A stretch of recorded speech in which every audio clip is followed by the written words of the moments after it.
The biggest surf in years along our south shores is dropping slowly tonight, but conditions remain extremely dangerous. This is a live look off Kaisers. While this swell is keeping lifeguards busy, it's in the water. It's a mixed bag for businesses along the ocean strip. Good evening and thank you for joining us. I'm Paula Akana. A high surf warning for all South Shores was downgraded to an advisory this afternoon. We have live team coverage tonight, beginning with meteorologist Justin Fujioka, who is live in Waikiki. So how's the surf looking this evening, Justin?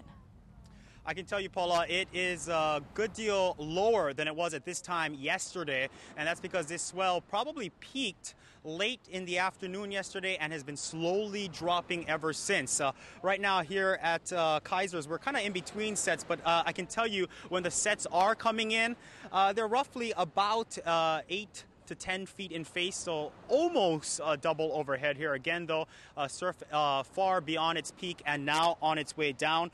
Overall, surf all along our south shores about 3 to 5 feet smaller than yesterday. Down the road at Diamond Head, windsurfers and kite surfers were tearing it up at Cliffs. Surf there a solid double overhead or 10 feet in face pretty much all day.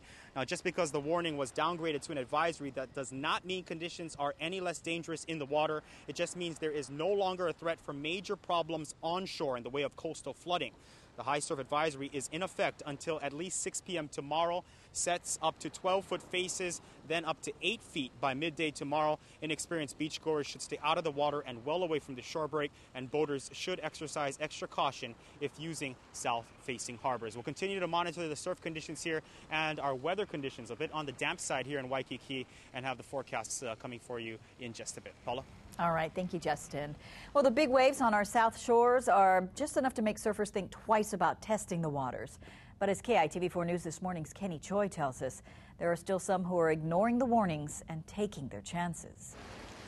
Broken boards, big waves. Experienced surfers know how dangerous these waves can be at spots like Bowls.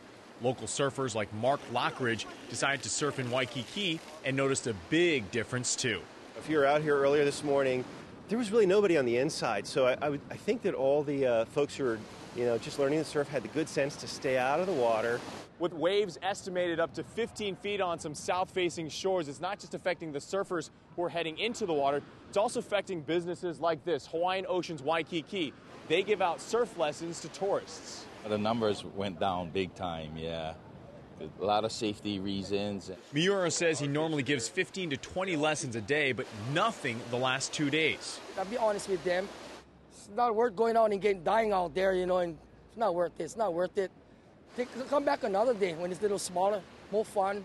There's a lot less people here than a few days ago. I think that the average tourist has looked out there and they can see that it's much rougher. But not everyone is listening to the warnings and advisories. Okay, guys, put your leashes on. Right ankle. Leonard McConey and his newlywed are visiting Hawaii and are determined to learn how to surf. We can take anything, Yeah. Just be careful. Yeah, just be careful, yeah. I'm sure we'll be okay, yeah. When in doubt, don't go further out. Yeah. Oh, yeah. I'm not looking forward to going any further than this. Yeah. Kenny Choi, KITV4 News.